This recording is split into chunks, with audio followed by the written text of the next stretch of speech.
Hello everyone, welcome to my channel. Today I am doing a recap and review of Season 4, Episode 14 of the hit ABC fairy tale drama series Once Upon a Time, so let's get right into it.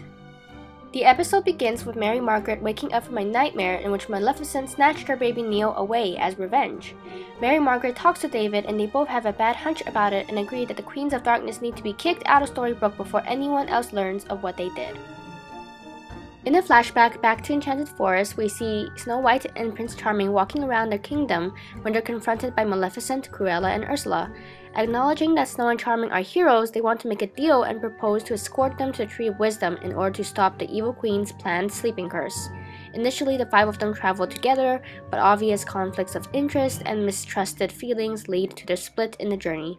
The Queens of Darkness arrive at the Tree of Wisdom, where they witness the tree knocking Snow and Charming back, indicating a failed attempt. Cruella and Ursula are baffled at why the tree did not work, but Maleficent enlightens them all and she reveals to Snow that she is with child, aka Emma. Just because Snow and Charming are good heroes doesn't mean that their offspring can't become great villains. The Queens of Darkness leave them and say they find another way to evade the evil queen's curse. Thus, socio-cultural factors can be just as influential as hereditary ones. Back in real-time Storybrooke, Regina tells Henry that seeing Cruella and Ursula brings back bad memories of her villainous days, aka heartlessly ripping hearts out, pun intended.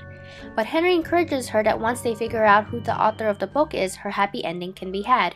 Because they know that August W. Booth, aka Adult Pinocchio, added a new story to the book, they think that Kid Pinocchio might know something that they don't.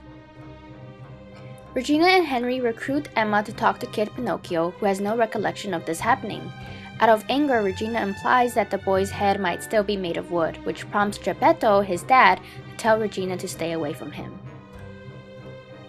Knowing she was in the wrong, Regina apologizes to Geppetto and sadly tells him that every time she makes progress towards a happy ending, she'd reach a dead end. Empathetic, Geppetto hands her a backpack and says that perhaps something in here will help you find what you're looking for. This human interaction was very touching and heartfelt. They were both letting their guards down to try to understand what the other person was going through. Definitely my favorite scene of this whole episode. Emma senses tension and questions Hook how he knows Ursula, which he refuses to answer, which irritates Emma. After some time passes, Hook reveals to her that he did something even worse than breaking Ursula's heart.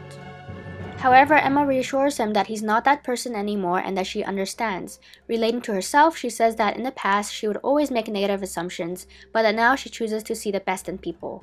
This scene makes me happy and relieved that they end the conversation on a positive note, but it's still looming in my mind that the Hook-Ursula secret might come back to threaten Hook and Emma's relationship in future episodes. In Storybrooke, Cruella distracts Belle while Ursula uses her tentacles to steal a wooden box. After Rumple is notified of this success, he starts casting a spell.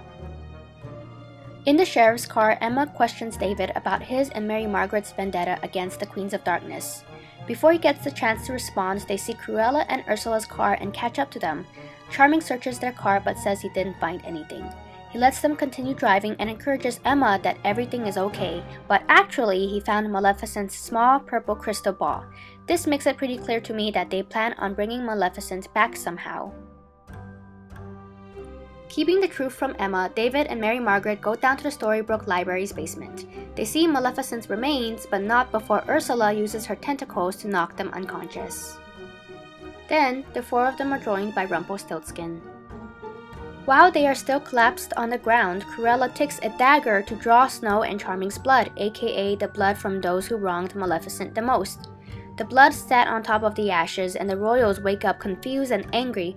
Cruella reveals that the wooden box that they stole from Mr. Gold's pawn shop was futile, only a stratagem to lure them into the basement where real dark magic happens. And in a stunning visual effect, the blood-covered ashes transform into a dragon and Maleficent has returned from the ashes. In a flashback to the Enchanted Forest, Maleficent pays a secret visit to Snow White, disclosing that we are both going to be mothers and that we should work together to defeat the evil queen. Snow implies resistance to help someone from the dark side, an evil villain, and plainly says no. Back in Storybrooke in the library basement, Maleficent and Snow White finally come face to face. In a snarky manner, Maleficent says that the only thing she cares about is inflicting pain towards Snow. This was a very serious moment, and Maleficent truly meant what she said, but I have to admit that I liked the comic relief in this scene, in which Ursula says that she forgot how much she missed Maleficent, and Cruella emphasized how entertaining the battle would be to watch. Afterwards, Mary Margaret and David tell Emma that Maleficent has resurrected and war has been waged between heroes and villains.